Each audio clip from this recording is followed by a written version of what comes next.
I've decided to boycott Bayonetta 3. Now, I'm making this video to sort of explain my reasoning, to talk about the drama, and to sort of, kind of spell things out, because I do think that when we buy games, voting with your wallet is a very serious sentiment. The games we buy, the DLC we purchase, even the microtransactions we participate in, dictate the future of video games.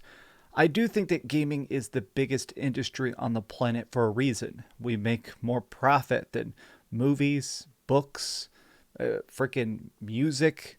Literally, video games are the art form across the planet.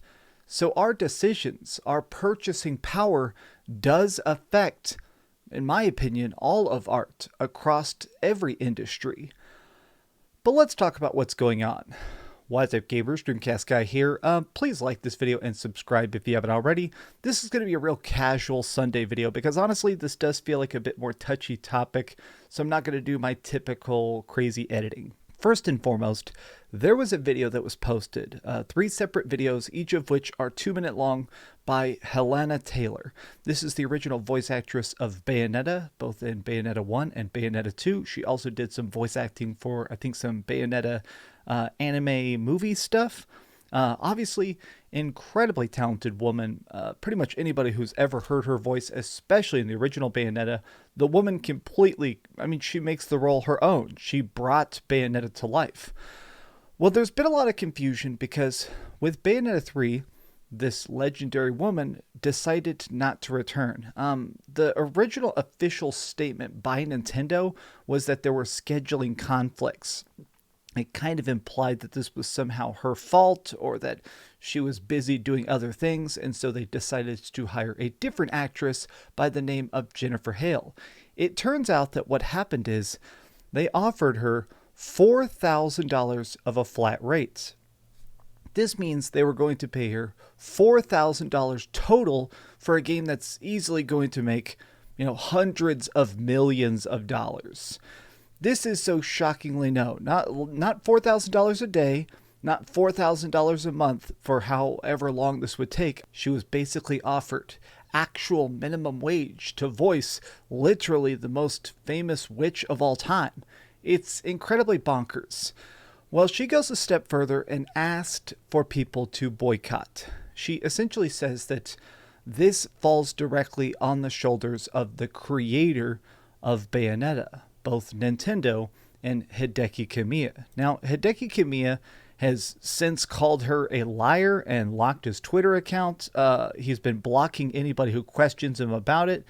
We don't know what's going on. People have been editing his basically his accounts and stuff over here on Wikipedia to say that he's a man-child. It does seem like Hideki Kamiya, the creator of Platinum Games and Bayonetta, it does seem like he's a jerk. It does seem like they purposely just tried to essentially scam this woman. In her statement, she very graphically describes being hungry, being broke, that the pay of being Bayonetta was just so exceedingly low that it couldn't pay her bills, despite the fact that it is such a household name. The fact that it was, honestly, one of the main tentpole franchises from Nintendo. Like, obviously more on C tier than B tier or A tier, but people love Bayonetta. The Bayonetta games are very often compared to Devil May Cry as some of the best action slashers ever. And this woman talks about literally being too broke to afford gas for her car. That's part of why she's talking about this, is that she did say that she literally is not even afraid of being sued. Technically, her wages are under NDA, non-disclosure agreements. She's not allowed to even discuss how they tried to scam her. Well, Miss Taylor here called for specific action. She did not just want to try and vent her frustrations. She specifically asked for a boycott.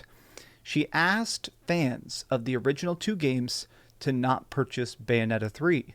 Now, this is a tall task. I do think that 99% of people who heard her message are probably not going to do this. I do think that boycotts take a lot of momentum. They take a lot of big, tantamount problems This video has been blowing up though quite a bit. You can see here it's at 8.3 million views. I do think it's going to have some bit of an impact. And I will admit, it did move me. I genuinely feel bad for Helena Taylor. I think she is such a very talented voice actress who did such an amazing job with this character. She really made it her own. So the fact that they just threw her out into the cold, I decided I am not going to be playing or supporting the game. I'm not going to be reviewing it. I'm not going to be doing anything with Bayonetta 3. You can see here I canceled my pre-order for the collector's edition. Now, I am not telling you what to do.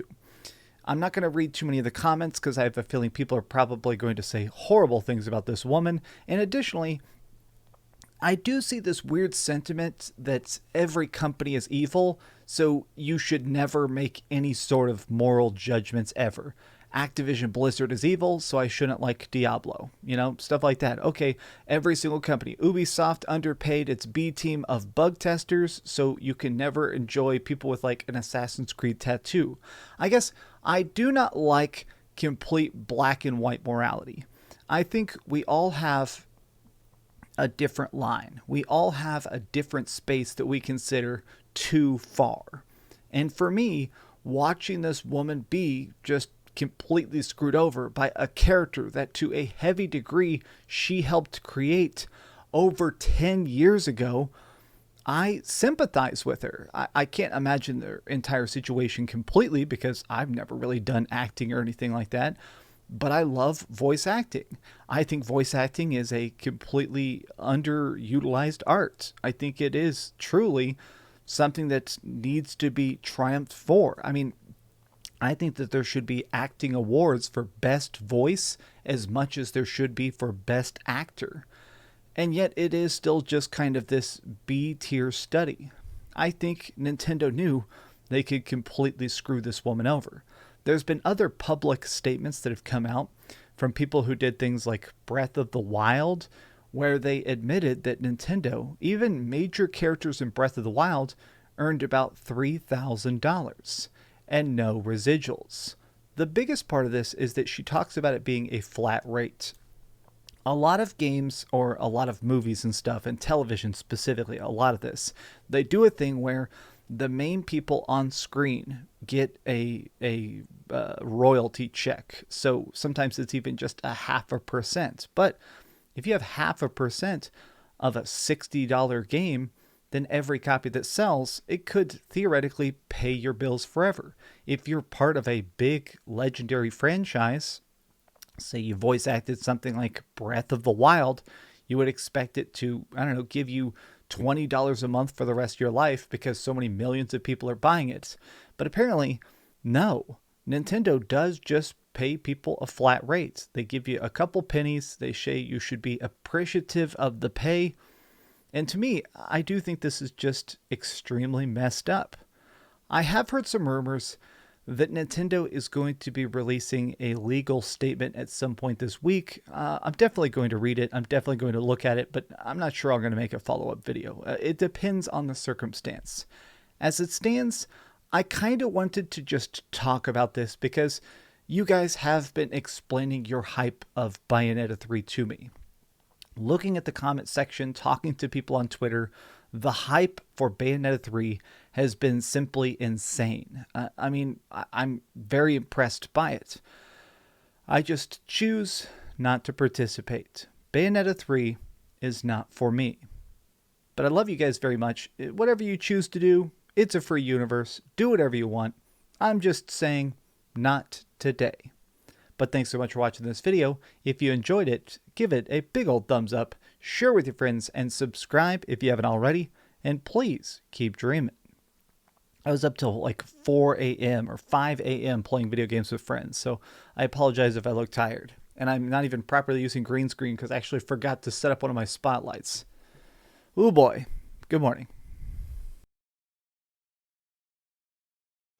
Thanks so much for watching that video. If you want to see something else, you can always click this link to see what I put up last, or, you know, subscribe and see what's coming up next. Also, I promise that whatever I do, it'll try not to suck.